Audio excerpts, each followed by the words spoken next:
안녕하세요. 한 사람의 인생이 완전히 나락으로 떨어질 때 이렇게 순식간에 나락으로 떨어질 수도 있는 거구나를 놀랍도록 느끼게 된 한 여성입니다. 누군가에게 아픈 상처를 주게 되면 자신에게 되돌아오는 상처는 몇 배는 더 크게 돌아온다는 걸 전 저의 며느리를 통해 알게 되었습니다. 네, 맞아요.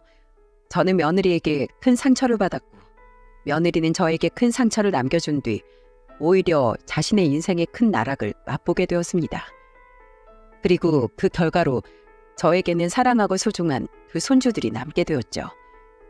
며느리 이야기를 하기 전에 제 아들에 대한 이야기, 그리고 저의 이야기를 먼저 좀 할게요. 저는 남편을 만나 결혼을 하고 나서 아이를 갖는 게 좀 많이 어려웠습니다. 태어날 때부터 몸이 좀 약했던 전 임신도 쉽지가 않더라고요. 늦은 나이에 결혼을 한 것도 아니었고 노산도 아니었기에 저는 결혼을 한 이후에 쉽게 임신이 될 줄만 알았어요. 하지만 그건 저의 큰 착각이었습니다. 결혼 후에 저희 부부 모두 빨리 아이를 낳고 싶었기에 임신 계획을 잘 세워 아이를 갖고자 했지만 저희 마음처럼 한 생명이 우리에게로 찾아오는 건 쉬운 일이 아니었죠. 그러다 어렵게 임신을 하게 되었고 저는 뱃속에 품게 된 아이를 위해서 정성스럽게 태교를 하고 열심히 아이를 낳을 준비를 하고 있었습니다. 하지만 거의 막달이 되어 아이는 유산되고 말았고 그때 그 좌절감은 이루 말할 수 없이 컸습니다. 어렵고 힘들게 찾아와준 아이가 또 이렇게 허무하게 빛을 보지 못한 채 떠나버리고 나니 모든 의욕이 다 사라졌어요. 그래서 그 뒤로는 아이를 또 낳을 생각도 하지 않고 그냥 이대로 남편하고만 살 생각만 가지고 우울하게 지냈죠. 근데 아무리 생각해도 우리 부부에겐 아이가 필요하고 저는 제 남편과 저를 닮은 아이를 꼭 키우고 싶더라고요. 그래서 다시 한번 용기를 내서 임신을 시도했습니다. 하지만 역시 임신 체질이 아니었던 전 실패를 거듭했고 그 이후로도 기적적으로 2번이나 임신을 더 했지만 그때도 역시나 아이들을 모두 유산할 수밖에 없었어요. 한 번도 아니고 2번, 3번까지 이 좌절이 계속되니 이때는 진짜로 일어설 힘이 없더라고요. 내가 과연 임신이라는 걸 할 순 있는 걸까? 내 남편과 날 닮은 자녀를 낳을 순 있는 걸까 싶어 모든 희망이 다 사라지는 듯 했죠. 그래서 그때부터는 아예 자포자기하는 심정으로 아이는 내 인생에 없다라고 단정지어 생각하고는 남편도 저도 포기하고 그냥 둘이 행복하게 살 생각으로 지내고 있었어요. 아이가 없는 대신에 강아지라도 키워보자 싶어 강아지도 2마리나 한꺼번에 분양을 받아서 키우며 자녀에 대한 간절함과 아쉬움을 달래며 지내고 있었습니다. 근데 강아지를 통해서라도 아이에 대한 간절함을 채워보고자 했던 우리 부부의 마음이 하늘에도 전해졌는지 정말로 생각지도 못하게 또 한 번의 생명이 우리에게 찾아왔고 그때는 계획도 어떠한 노력도 전혀 없었던 때였기에 우리가 느낀 감격과 기쁨은 이루 말할 수 없이 더더욱 컸습니다. 그렇게 기적적으로 찾아온 아이는 다행히도 뱃속에서 잘 버텨주었고 드디어 그렇게 바라던 아이를 제 품에 안을 수가 있었죠. 꼬물거리는 그 아기를 제 품에 안았을 때 느꼈던 그 감촉과 무게를 전 지금도 잊을 수가 없어요. 그만큼 너무 소중했고 너무 귀했습니다. 그리고 저희 남편도 너무나 기뻐했죠. 여보, 진짜 고생 많았어. 정말 고생 많았다 우리 마누라. 너무 예쁘다. 우리 아들 너무 예뻐. 눈, 코, 입이 다 우리 마누라 닮았네. 다행이야. 우리 마누라 닮아서 눈도 예쁘고 코도 예쁘고 입도 예쁘잖아. 고마워 여보. 나한테 이렇게 좋은 선물을 안겨줘서 고마워. 남편은 저와 아이를 보자마자 너무나 감격해 눈물까지 흘렸고 연신 저한테 고맙다며 저를 꼭 안아주었어요. 이때만큼은 정말 세상 누구도 부럽지 않았고 세상에서 제가 제일 행복한 사람이었죠. 그렇게 귀하게 낳은 제 아들이 우리에게는 기적이나 마찬가지였고 우리 아들은 그 뒤로 우리에게 또 다른 행운을 주었고 아들을 낳은 이후에 우리에게는 또 다른 생명이 찾아 둘째 딸까지 낳을 수 있었습니다. 정말 행복했어요. 아이들을 보면서 사는 우리 부부의 즐거움은 너무나 컸죠. 게다가 너무나 고맙게도 우리 애들은 사고 한번 치지 않는 착하고 효심 깊은 아이들로 잘 자라주었어요. 아들은 아들대로 의젓했고 딸은 딸대로 애교가 많았습니다. 그래서 저희 가족은 서로가 서로에게 친구처럼 정말 잘 지냈어요. 주변에서도 우리 가족을 부러워하는 사람들이 많을 정도였죠. 특히나 우리 아들은 사춘기를 지나고 고등학생이 되었을 때도 꼭 저랑 같이 외출을 하면 손을 잡아주곤 했어요. 보통 아들들은 무뚝뚝하고 밖에서 엄마랑 같이 다니는 걸 창피해하는 애들이 많은데 우리 아들은 정말 달랐고 특별했죠. 그래서 한 번은 우리 아들의 생각이 너무 궁금해서 아들이 고등학생일 때 한번 물어본 적이 있었습니다. 아들, 넌 엄마랑 이렇게 손잡고 팔짱 끼고 다니는 거 안 창피해? 내 주변 엄마들은 아들들이 자기랑 같이 밖에 나가는 것도 귀찮아하고 싫어한다면서 막 엄마 보고 부럽다고 그러더라. 우리 아들은 한 번도 그래보질 않아서 난 이게 당연한 건 줄 알았는데 주변 엄마들이 그렇게 날 부러워하더라고. 자기네 애들은 자기를 창피한다나 뭐라나? 그래서 같이 나가도 꼭 멀찌감치 떨어져서 다니는 애들도 있대. 아들은 엄마가 안 창피해? 이렇게 다 커서 손잡고 다니는 거 좋아? 당연하지. 그런 말이 어딨어. 난 엄마랑 데이트하는 게 제일 재밌는데. 솔직히 동생이랑 다니는 건 좀 낯간지럽고 어색하긴 한데 난 엄마랑 다니는 건 재밌어. 난 엄마가 할머니가 돼도 평생 같이 손잡고 다닐 거예요. 그러니까 엄마가 나 창피하지나 마요. 아휴, 우리 아들을 내가 왜 창피해. 이렇게 든든하고 멋진 아들인데. 그런 아들이 어느덧 커서 어느샌가 며느리 될 아이를 데리고 왔더라고요. 며느리는 광고회사에 다니는 아이였는데 직장도 반듯하고 성격도 털털하니 괜찮은 아이였어요. 우리 부부한테도 적당하게 잘하는 게 똑부러지는 아이구나 라는 생각이 들더라고요. 그래서 그 둘의 결혼을 허락하고 남편과 전 서울에 집을 하나 해줬습니다. 물론 엄청 좋은 집까진 해주지 못했지만 그래도 나름 둘이서 신혼살림 차려서 살만한 집 정도는 해줬어요. 아들이 결혼하고 나서도 저희는 자주 왕래를 하며 지냈고 그때마다 며느리와도 아무 문제 없이 잘 지냈죠. 며느리와 전 너무 가깝지도 그렇다고 너무 멀지도 않은 그냥 평범한 고부지간이었습니다.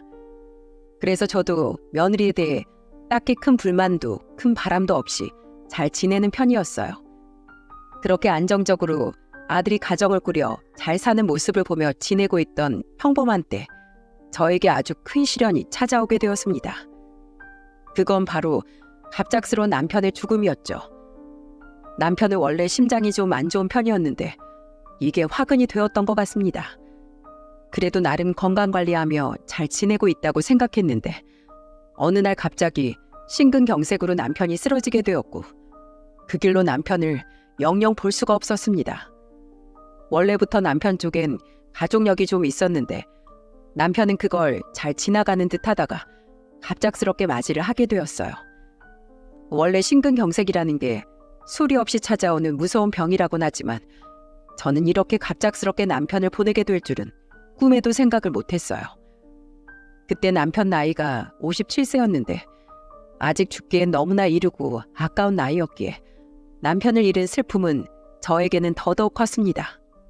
게다가 평생 저에게 다정하고 저만 바라보며 살았던 사람이었기에 그 소중한 인연을 떠나보냈다는 슬픔이 너무나 커 남편을 보내는 장례식장에서 정말 실신을 할 정도로 많이 울었어요.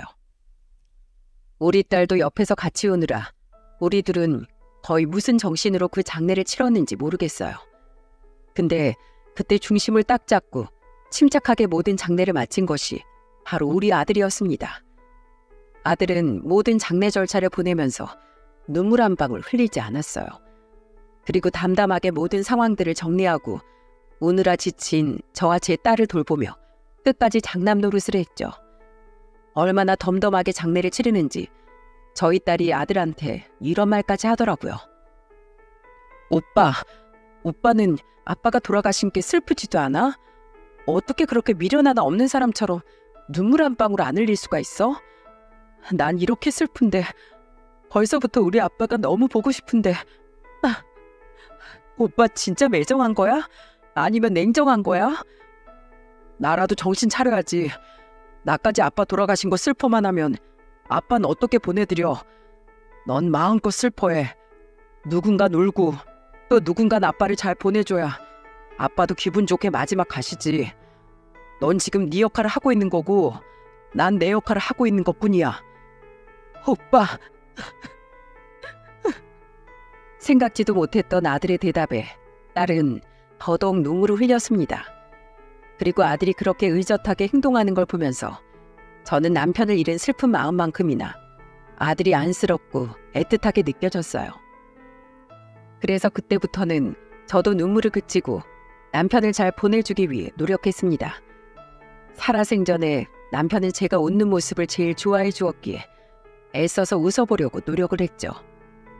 그렇게 남편의 발인이 끝나고 남편을 납골당에 안치를 할 때까지도 저는 끝까지 웃어 보이려 노력을 했어요. 뒤에서 사람들이 수군거려도 상관없었습니다. 마지막까지 남편이 제 웃는 얼굴을 기억할 수 있게 끝까지 웃었죠. 제 딸은 장례가 끝날 때까지 울었고 마음껏 아빠의 죽음을 슬퍼했습니다. 그리고 그건 그거대로 필요한 일이었고 우리 딸이 위로를 받는 길이었어요. 하지만 우리 아들은 남편이 안치될 때까지도 눈물을 흘리지 않았죠. 슬픈 기색 하나 없어 보였습니다. 제 속이 아닐 텐데도 말입니다. 부모이기 때문에 어떤 마음으로 저희 큰아들이 슬픔을 참고 있는지가 눈에 보였기 때문에 저는 마음이 더더욱 미어지는 듯 했죠. 그래서 전 어떻게 하면 이 아들을 위로해 줄 수 있을까 고민하며 기회를 보던 중에 마침 그 기회를 얻을 수가 있었습니다. 장례가 끝나고 남편의 마지막 남은 유품들을 정리하기 위해 애들이랑 집에 있는데 그때 딸이랑 며느리는 밖에서 먹을 걸 좀 사오겠다며 외출을 했어요. 그리고 집안엔 저와 아들만 남아 딱 둘이 있을 기회가 생기게 되었죠. 그때 제가 얼른 아들에게 가서 말했어요. 아들, 아빠 보고 싶지 않니? 우리 아들 지금 누구보다도 마음 힘든 거 엄마 잘 아는데 엄마 이제 아빠 잘 보내주고 마음도 정리됐으니까 이제 우리 아들이 엄마한테 기대볼까? 우리 아들 아빠 장례 내내 실컷 슬퍼하지도 못했잖아. 내가 너네 아빠를 잘 아는데 분명 네가 이렇게 마음껏 슬퍼하지도 못하는 모습 보면 마음 아파할 거야. 그러니까 이리 와라 아들. 엄마한테 와. 저는 애써 덤덤하게 남편의 영정사진을 다시 닦고 또 닦으며 하염없이 만지고 있는 아들을 보면서 말을 했습니다. 그리고 그제서야 우리 아들은 마음껏 슬퍼할 수 있었죠. 엄마, 나 아빠가 너무 보고 싶어. 아빠가 너무 그리워. 왜 그렇게 갑자기 떠나신 거래? 왜? 너무 보고 싶다 진짜. 나 아직 아빠한테 효도도 다 못했는데 아빠가 좋아하는 낚싯대도 사다 놓고는 바쁘다면서 주지도 못했어. 나 같은 불효자가 어딨어. 엄마, 나 아빠가 너무 보고 싶어. 이제 어떻게 살아? 아빠 보고 싶어서 어떻게 사냐고. 아들은 정말 어떻게 참고 있었던 건지 그 자리에서 수도꼭지를 튼 것 마냥 눈물을 펑펑 흘려가면서 소리를 질렀습니다. 그 마음에 얼마나 한이 맺혔으면 흐느끼는 정도가 아니라 거의 오열을 하며 울더라고요. 그 속이 얼마나 문드러졌을까 싶은 마음에 저 역시도 아들을 품에 안고는 한참을 울었습니다. 그제서야 아들은 제 품속에서 어린 아이 마냥 소리내서 울었고 아들이 고개를 받고 온 제 어깨는 아들의 눈물로 가득 찰 수밖에 없었죠. 이만큼 우리 큰아들은 속이 깊은 녀석이었습니다. 그리고 책임감이 강한 아이였어요. 장례 동안엔 어떻게든 장례를 치르고 저와 딸을 돌봐야 했기에 눈물 한 방울 흘리지 않고 중심을 잘 지키다가 모든 것이 다 끝나니 이렇게 한순간에 무너져버리고 말았죠. 하지만 우리 아들은 그만큼 또 강하기도 했기에 그날 그렇게 제 품에 안겨 5살 먹은 아이처럼 펑펑 운 이후론 다시 의젓한 제 첫째로 저희 아들로 돌아왔습니다. 그리고 그 이후부터는 자기가 아빠 몫을 대신 해야 한다며 가장 노릇을 했습니다. 아들은 수시로 저한테 전화를 해서 제 안부를 물었고 하루에 꼭 3번 이상은 전화를 할 만큼 절 많이 챙겼습니다. 주말엔 거의 저와 함께 시간을 보내기 위해 며느리와 같이 찾아오기도 했고요. 그 뒤로 아들은 일부러 손주들도 저와 많은 시간을 보내게 해주면서 그렇게 제가 외롭지 않게 신경을 많이 써주었답니다. 그렇게 또 몇 년의 시간이 흘렀어요. 다행히 저는 남편 없는 삶에 잘 적응을 했고 우리 모두가 다 남편 없이 잘 지내고 있었죠. 근데 그러다 생각지도 못하게 이번엔 저한테 또 다른 시련이 찾아왔어요. 그건 바로 저의 건강 문제였는데요. 평소에 당뇨를 앓고 있던 저는 몸이 더 안 좋아지게 되었고 당뇨 수치가 확 올라가게 되면서 합병증까지 나타날 수 있다는 의사의 소견을 받고 나서는 각별히 건강에 주의를 해야 했습니다. 당뇨 약까지 챙겨 먹어야 하는 수준이 된 저를 알고 나선 건 제 아들이었어요. 몸이 안 좋아 병원에 간 것도 아들과 함께 간 거였기에 검사 결과 역시 아들과 함께 들었던 건데 제 건강의 적신호를 들은 아들은 그때 큰 결심을 했던 것 같습니다. 왜냐하면 며칠 뒤에 제가 생각지도 못했던 제안을 하나 저에게 해왔거든요. 아들이 저에게 제안한 건 놀랍게도 같이 살자는 거였어요. 제가 혼자서 집에 있는데 아들 녀석이 다짜고짜 찾아와 하는 말이라 전 깜짝 놀랐어요. 엄마 지금 건강 많이 안 좋아졌잖아요. 앞으로 병원 다니면서 엄마 계속해서 검사도 받고 치료도 해야 하는데 이참에 서울로 이사 와요. 나 안 그래도 아빠 돌아가시고 나서 엄마 혼자서 청주에서 지내는 거 걱정됐는데 잘 됐어. 이번 기회에 같이 올라가서 우리랑 같이 살아요. 뭐? 아니 네 마누라는 어쩌고? 와이프하고도 얘기된 거야?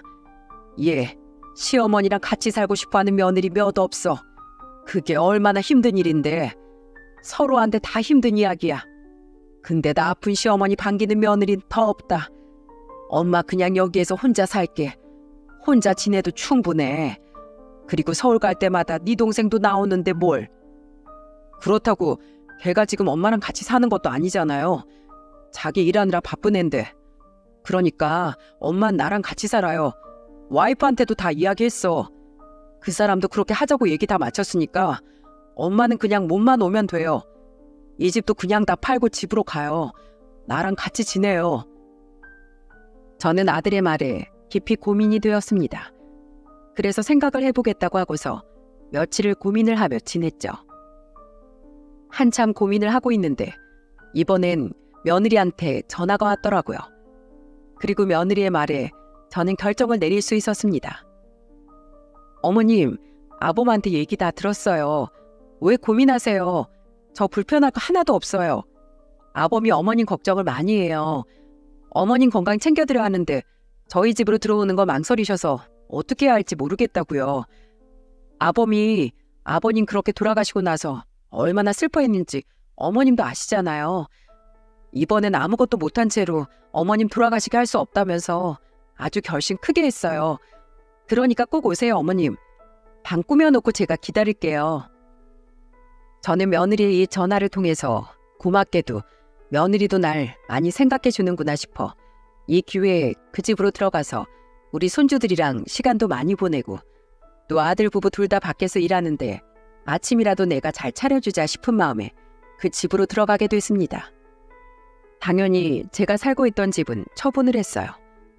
묵혀둔다고 해서 더 값이 오를 집도 아니었기에 바로 팔아버리고는 아들 집으로 들어갔죠. 그리고 제가 가지고 있던 돈은 아들네 부부에게 미안하기도 하고 또 조금이라도 제가 보탬이 되고 싶은 마음에 집값으로 받은 3억을 아들네 부부에게 주기로 했습니다. 그리고 그 3억을 보태 제 방까지 따로 쓸 수 있는 집을 구해 이사를 갔죠. 근데 집을 구하는데 보태서 제 돈을 썼을지언정 저는 3억이란 큰 돈을 아들네에게 그냥 주진 않았습니다. 물론 저희 아들을 못 믿어서 그런 건 아니지만 사실 사람 일은 앞으로 모르는 거고 또 제가 느끼기에 평소 며느리는 보통 내기가 아니었기에 술을 쓴다 생각할지라도 꼭 효도 계약서는 받아놔야겠더라고요. 그래서 저는 효도 계약서를 쓰는 조건하에 애들에게 돈을 주었죠. 여기에서 효도 계약서가 뭔지 궁금하신 분들이 있으실 텐데요. 제 사연을 듣는 분들 중에서도 자녀가 있고 또 그 자녀들에게 살아생전 큰돈을 주거나 재산을 물려줘야 할 일이 생기면 꼭 이 효도 계약서를 써놓으시라고 말씀드리고 싶어요. 이 효도 계약서란 실제 법에서 다루고 있는 계약서인데요. 저도 이 사연에서 정확하게 알려드리고 싶어서 제 딸에게 물어 정확한 뜻을 알아보니 효도 계약서란 민법 제561조의 부담부 증여를 의미한다고 해요. 쉽게 말해 부모가 자녀에게 재산을 증여하는 조건으로 자녀는 그 부모에게 효도를 할 것을 요구하는 계약서죠. 만약에 이 계약서를 썼음에도 불구하고 자녀가 그 효도를 다하지 않을 땐 부모가 증여 계약을 해제해서 다시 재산을 돌려받을 수 있도록 하는 거예요. 저도 이걸 몰랐는데 몇 년 전에 제 친구가 자기 아들네 부부한테 자기 재산 다 주는 조건으로 그 집에 들어가 살기로 했는데 막상 그 아들네한테 돈을 다 주고 나니까 그때부터 태도가 돌변해 완전 찬밥 신세로 대하더니 결국엔 그 집에서 쫓겨나기까지 했었습니다. 그 이후론 제 친구들 사이에서는 무조건 자식들한테 재산 물려주거나 큰돈 줄 땐 효도 계약서를 써야 한다며 막 이슈가 되었기에 저도 그걸 잘 기억하고 있었죠. 그래서 아들네에게 돈을 주는 조건으로 효도 계약서를 쓴 거였어요. 근데 그때 제가 효도 계약서 이야기를 꺼내면서 새 아파트를 구해 들어갈 돈으로 제 3억을 보태겠다고 하니까 처음에 우리 아들은 됐다고 거부를 하더라고요. 얘들아, 내가 생각을 해봤는데 지금 너네 집에 방이 없잖니? 내가 들어가 살려면 적어도 내 방 하나 작은 거라도 있어야 할 텐데 그러려면 이사를 가야 하지 않겠어? 그래서 말인데 내가 청주집 한 돈이랑 니네 아버지 돌아가시면서 받은 사망보험금 좀 보태면 3억 정도 된다. 이거 내가 줄 테니까 그걸로 보태서 새 아파트 구해. 대신에 공짜로 주는 거 아니야. 너네 이용계약서라고 알아? 그거 쓰는 조건으로 줄 거다. 어때? 동의하니? 뭐? 효도계약서? 엄마, 자식이랑 부모 사이 간에 그런 계약서 쓰는 것 자체가 난 너무 웃기다. 그런 거 안 써도 내가 충분히 우리 엄마한테 효도할 거니까 걱정하지 마요. 그리고 그 돈을 왜 우릴 줘요? 그냥 그 돈 엄마가 가지고 있다가 필요할 때 써요. 우린 괜찮으니까. 우리 둘 다 돈벌이가 안 되는 것도 아니고 지금까지 모아놓은 돈이 있어서 그걸로 이사하면 돼요. 이 집도 팔면 어느 정도 돈 나올 거고 하니까 엄마 신경 쓰지 말아요. 아들은 아예 그 돈을 저보고 가지고 있으라며 이야기를 했어요. 근데 역시나 며느리는 아니더라고요. 여보, 그래도 어머님이 보태주신다고 하는데 그걸 굳이 우리가 거부할 이유가 있을까? 어머님 안 그래요? 물론 그 돈 저희 안 주셔도 상관이 없지만 그래도 어머님도 저희 집에 그냥 맨몸으로 오기 미안하시니까 주려고 하시는 거잖아요. 차라리 그 돈 받고 어머님은 저희 눈치 보지 마시고 어머님 집은 충분히 생각해서 편하게 집에서 지내세요. 저흰 그 돈 받고서 어머니께 효도 열심히 하겠습니다. 효도 계약서도 얼마든지 쓸게요. 며느리는 저에게 효도 계약서까지 다 쓰겠다며 적극적으로 나섰고 저도 며느리 말대로 공짜로 이 집에 와서 사는 것보다 돈 주고 들어와 사는 게 훨씬 마음이 편했기에 바로 진행을 했습니다. 효도 계약서 내용은 이거였어요. 첫째, 아들 박도윤, 며느리 이진영은 나 김순이가 죽을 때까지 한 집에서 모셔야 한다. 둘째, 아들 박도윤, 며느리 이진영은 내 재산 3억으로 도박이나 주식 투자 혹은 유흥 생활을 금지한다. 셋째, 아들 박도윤, 며느리 이진영은 내가 아프더라도 끝까지 나를 모시며 봉양한다. 위 조건들을 위반할 시 김순이의 재산 3억은 곧바로 현금으로 반환한다. 이게 바로 계약서에 적힌 내용이었습니다. 우리는 지장까지 찍고 실제로 공증까지 다 받아놓고는 한 집 살림을 시작했어요. 결혼을 하고 나서 한 몇 개월까진 좋았습니다. 아무런 문제가 없었어요. 집도 좋은 곳으로 잘 이사를 갔기 때문에 아무 문제 없이 잘 지낼 일만 남았죠. 하지만 얼마 못 가 우리는 부딪히기 시작했고 제가 부딪힌 사람은 바로 며느리였습니다. 우리 아들은 저와 부딪힐 일이 없었어요. 처음에는 그냥 잘 지내는 듯 했어요. 근데 시간이 점점 지나면 지날수록 며느리의 실제 모습들이 나오더라고요. 그건 바로 며느리의 해도 해도 너무한 게으름이었습니다. 며느린 진짜 게을러도 그렇게 게으를 수가 없었어요. 일단 초반엔 제가 있으니까 좀 청소도 하고 밥도 하면서 여러 가지 노력들을 했던 것 같은데 사람 습관이 평소 살던 게 그렇게 어디 한순간에 바뀌는 게 쉽나요? 진짜 한두 달이 지나고 나니까 서서히 본 모습이 나타나는데 진짜 혀가 내둘러질 정도였습니다. 일단 기본적으로 이 며느린 씻질 않았어요. 물론 출근은 해야 하니까 머리는 감는 것 같은데 양치질도 안 하고 세수도 안 하고 화장도 안 지운 채로 그냥 거의 일주일 내내 화장한 거에다 더 덧칠해서 다니는 지경이었죠. 근데 그거야 뭐 본인이 혼자서 불편한 거니까 그것까지 제가 터치하진 않았습니다. 문제는 집안일 하나도 하지 않는다는 거였어요. 설거지부터 시작해서 빨래고 뭐고 며느리 손에 거치는 건 단 하나도 없었고 오로지 제 아들이 혼자서 이 모든 걸 다 하고 있었더라고요. 심지어 며느린 애들 밥도 안 차려줬기 때문에 역시나 그것도 제 아들이 다 해줬는데 그동안 며느린 뭐 하고 있었는지 아세요? 소파 아니면 침대에 들어 누워선 하루 왼종일 일어나질 않았어요. 거기에 또 군것질까지 좋아하느라고 소파나 침대 위에서 과자 먹고 아이스크림까지 먹는데 그걸 죄다 흘리면서도 치우는 법이 없더라고요. 한 번은 제가 이건 정말 아니다 싶어서 며느리에게 말했어요. 예, 아가, 넌 어쩜 집안일 하나도 안 하니? 너네 둘 다 맞벌이면 집안일도 같이 해야 하는 거 아니야? 내가 진짜 시집살이 시키고 싶지 않아서 혹여나 네가 불편해할까 봐 말을 좀 아껴보려고 했는데 이건 정말 아닌 것 같다. 얼른 들어가서 좀 씻고 나와서 저녁 차리는 거라도 돕고 거실이랑 방들 청소기라도 좀 돌려. 저는 처음으로 이렇게 며느리에게 말을 했습니다. 근데 그 뒤에 돌아오는 말이 뭐였는지 아세요? 아마 다들 들으시면 깜짝 놀라실 거예요. 어머님, 저 이러고 30년을 넘게 살았는데 어떻게 그걸 한순간에 고쳐요? 그리고 살림은 저보다 아범이 더 잘해요. 그래서 그냥 맡기는 거니까 간섭하지 마세요. 뭐라고? 예, 네 꼴을 좀 봐라. 지금도 하도 안 씻어서 냄새가 여기까지 나. 그리고 애들이 집에 들어오면 엄마가 밥도 좀 차려주고 아니면 설거지라도 해주면서 애들 신경도 써주고 해야지. 그렇게 무심하게 누워만 있는 사람이 어딨어? 아, 진짜 어머님, 제가 알아서 할게요. 저희 부부는 지금까지 제가 이렇게 살아도 아무 문제 없이 잘 살았고 우리 애들도 제가 여기 누워있으면 그냥 그러려니 해요. 어머님만 지금 요 한두 달 보고 이러시는 거잖아요. 여기에선 제가 왕이에요. 어머님이 적응하셔야 한다고요. 며느리는 정말이지 싸가지가 없었습니다. 원래도 똑부러지고 보통 내기가 아닌 건 알고 있었지만 진짜 거의 막 나가는 성격이더라고요.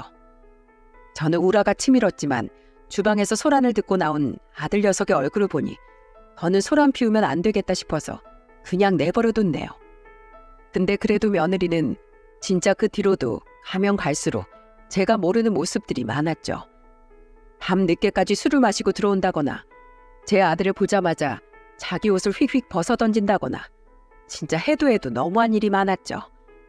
그때마다 제가 싸우기도 하고 타이르며 그 버릇을 좀 고쳐볼까도 했지만 그게 전혀 먹히질 않더라고요.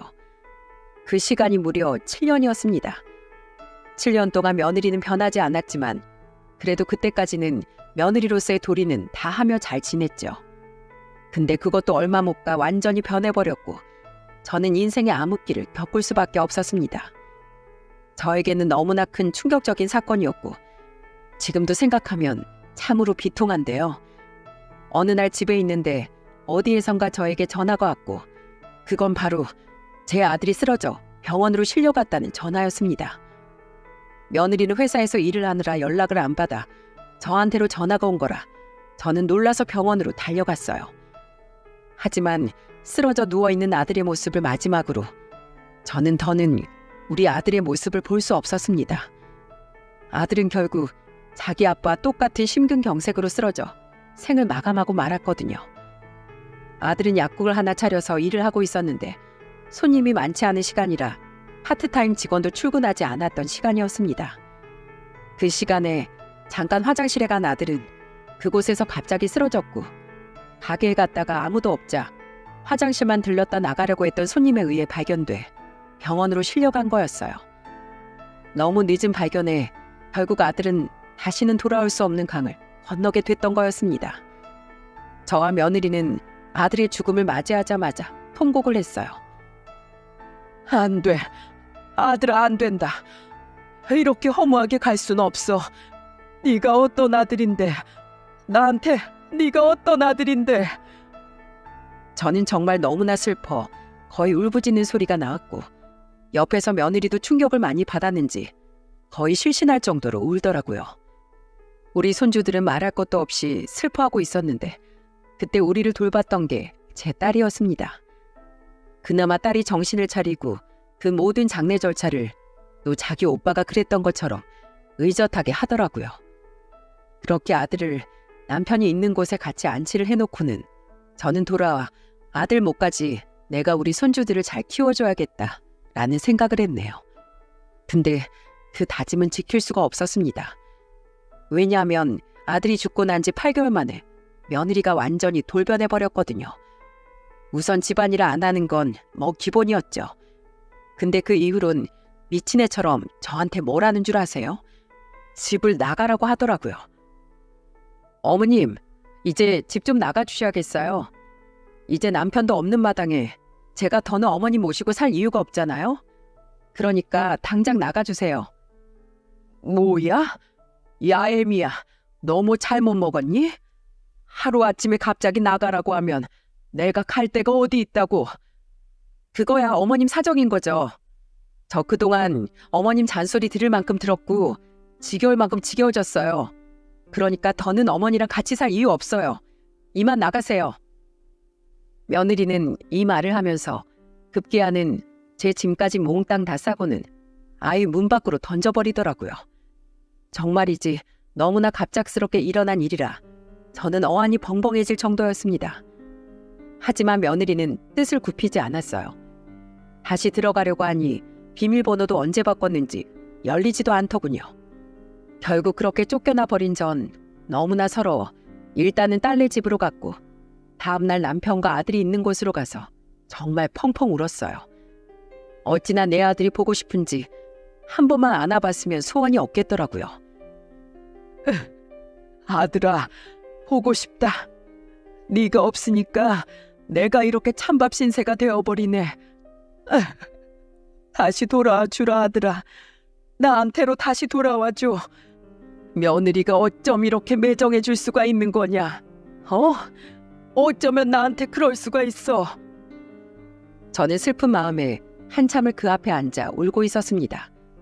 근데 그러다 갑자기 번뜩하고 스치는 게 하나 있었어요.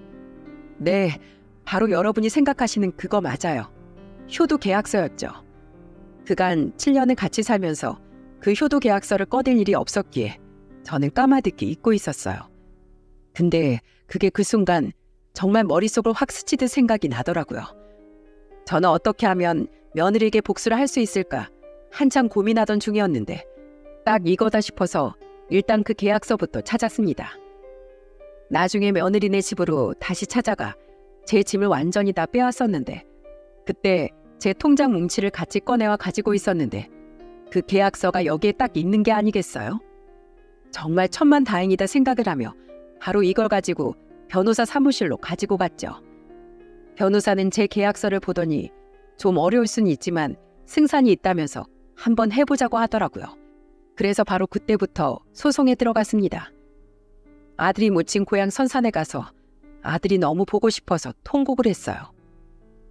그 당시 정말 얼마나 울었는지 모릅니다. 그러다 그때 생각난 것이 있었습니다.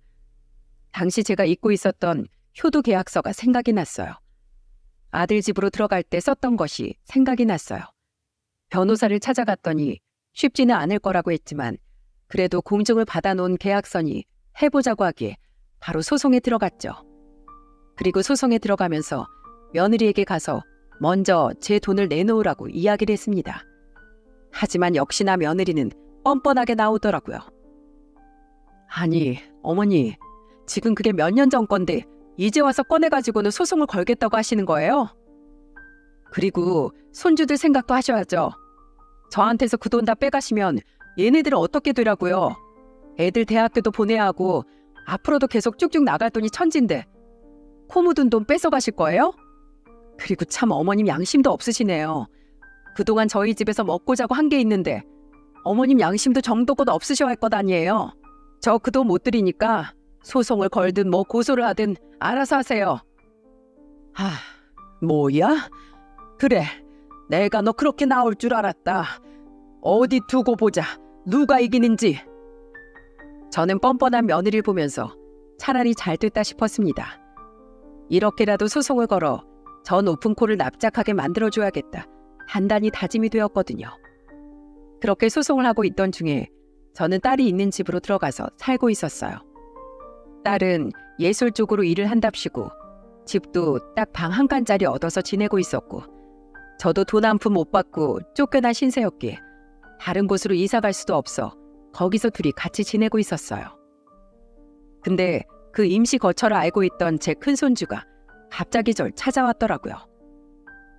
아니 여긴 어떻게 왔어? 왜 왔어? 그 짐은 다 뭐고? 할머니, 나 할머니랑 같이 살면 안 돼요? 저 할머니랑 살고 싶어요. 뭐? 아니 무슨 일이길래? 너 집에서 무슨 일 있었니? 어? 할머니, 엄마랑 같이 못 살겠어요. 엄마가 우리 밥도 안 해주고 맨날 집에서 빨래랑 청소만 시켜요. 엄마랑 같이 살기 싫어요. 아빠가 너무 보고 싶어요. 이리 와라 정상아. 괜찮어. 울지 마. 울지 마 내 손주. 아휴, 그래 힘들었겠네. 우리 손주 너무 힘들었겠어. 저는 괘씸한 며느리의 행동에 화가 나서 바로 그날 며느리에게 전화를 했습니다. 야, 너 대체 무슨 짓을 했길래 내 손주가 나랑 같이 살고 싶다고 와. 너 애들한테 또 무슨 짓 했어? 무슨 짓 했냐고? 애가 엉엉 울면서 나한테 집안일 하기 싫다며 밥 먹고 싶다고 말하더라. 너 애미 맞아? 당장 둘째도 보내. 여기로 보내라고. 제가 왜요? 하여간 걘 지 아빠 빼다 박아서 할머니밖에 모르지. 둘째는 제가 좋답니다. 나랑 같이 살겠대요. 그러니까 그냥 내버려 두세요. 그렇게 전화를 뚝 끊어버린 며느리는 그 뒤로는 제 전화를 받지도 않더군요. 그리고 실제로 첫째 손주한테 물어보니 둘째는 같이 가자고 해도 그래도 지 엄마랑 같이 살겠다고 했다고 하길래 억지로 데리고 올 수도 없어 그냥 둘 수밖에 없었어요. 그 뒤로 첫째 손주는 저와 같이 지냈고 효도 계약서 소송은 계속해서 이어져 갔습니다.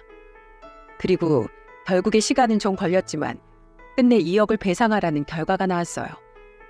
판결을 다 받은 며느리는 그때도 태도가 아주 엉망이었습니다.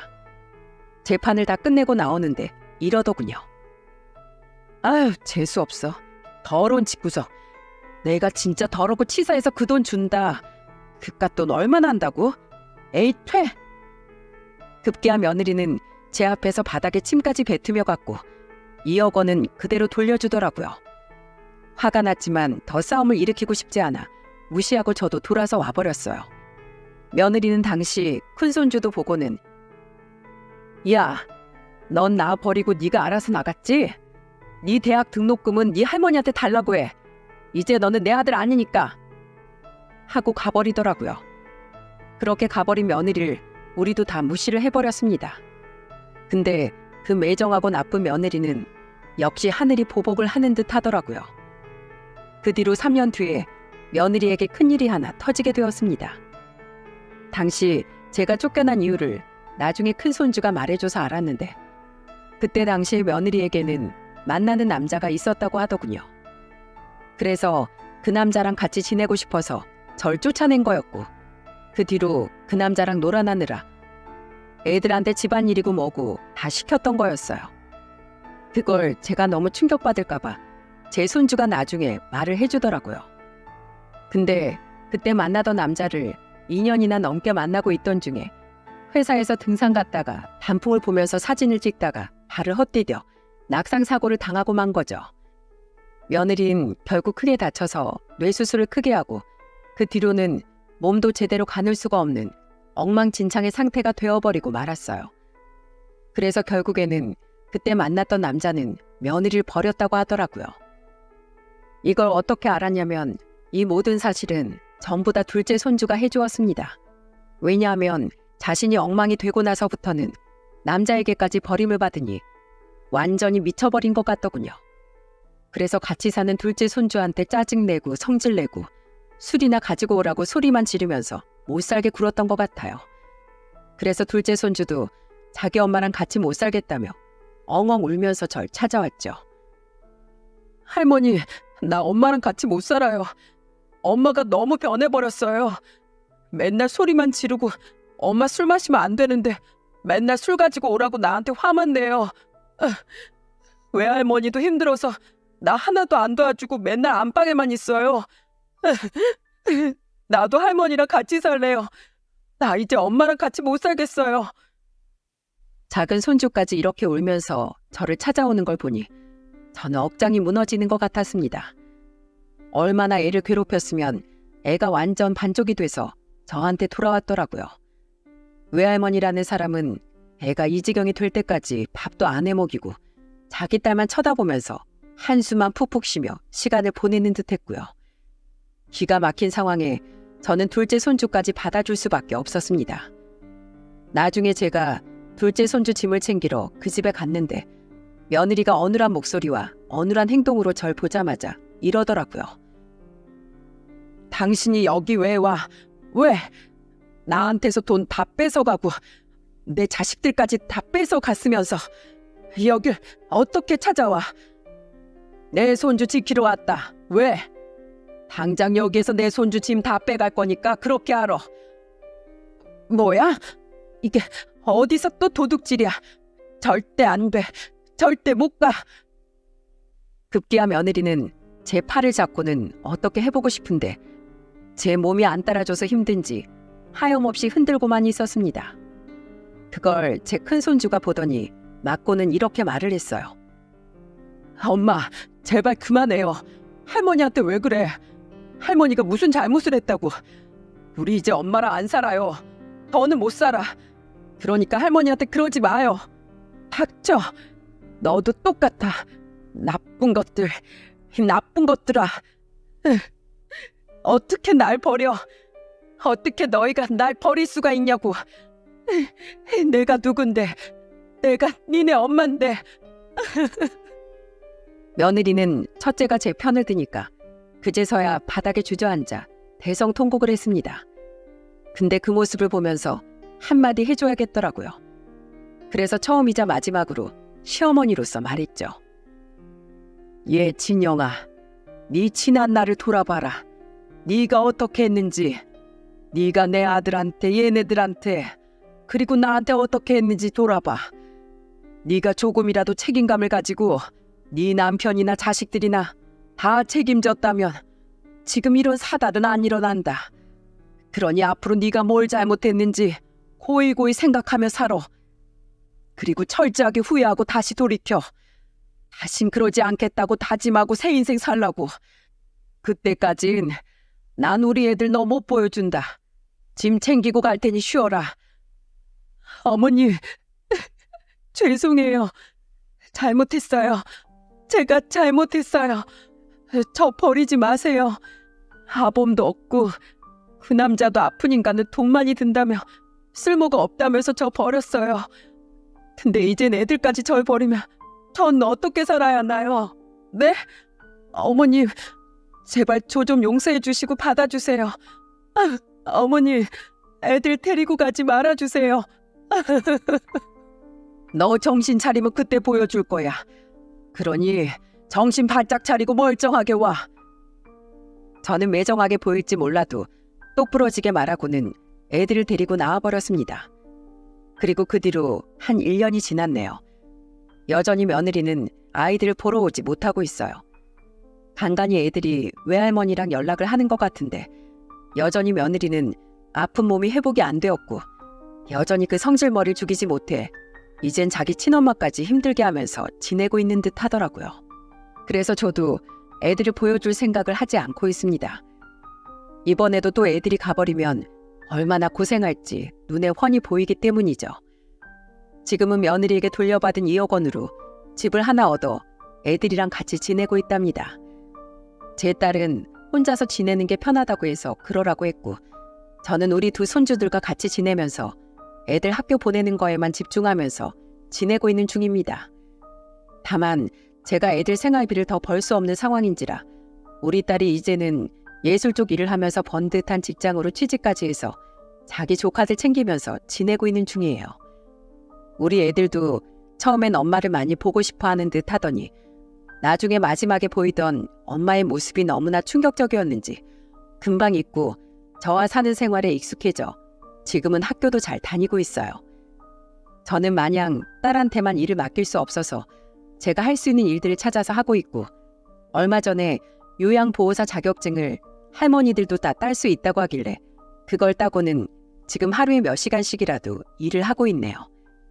앞으로 우리 애들 대학 등록금도 내줘야 하고 장가도 보내야 해서 갈 길이 멀지만 그래도 우리 손주들과 함께 지내는 이 시간들이 저에게는 참 소중하답니다. 제 아들 대신에 제 두 손주들이 왔다고 생각을 해요. 여러분, 사람은 인생을 참 잘 살아야 하는 것 같아요. 언제나 높은 곳에만 있는 것도 아니고 언제나 낮은 곳에 있는 것도 아니니까요. 제 며느리는 항상 인생이 잘 풀리니 그냥 콧대가 높았던 것 같습니다. 그러니 저를 매몰차게 내쫓았던 거겠죠. 하지만 한순간에 몸이 망가지면서 자신이 그랬던 것처럼 버림을 받게 되는 최후를 맞이하게 되었네요. 저는 근데 이런 며느리의 아픔이 결코 통쾌하지가 않습니다. 오히려 안쓰러워요. 그래서 제발 정신 차리고 새 인생 살아서 다시 자기 아들들과도 재회하며 왕래하며 책임을 다하는 인생을 살았으면 하는 마음이 큽니다. 그래서 멀리서나마 며느리를 위해 기도하려고 합니다. 여러분도 부디 지켜봐 주세요. 끝까지 제 사연 들어주셔서 정말 감사합니다.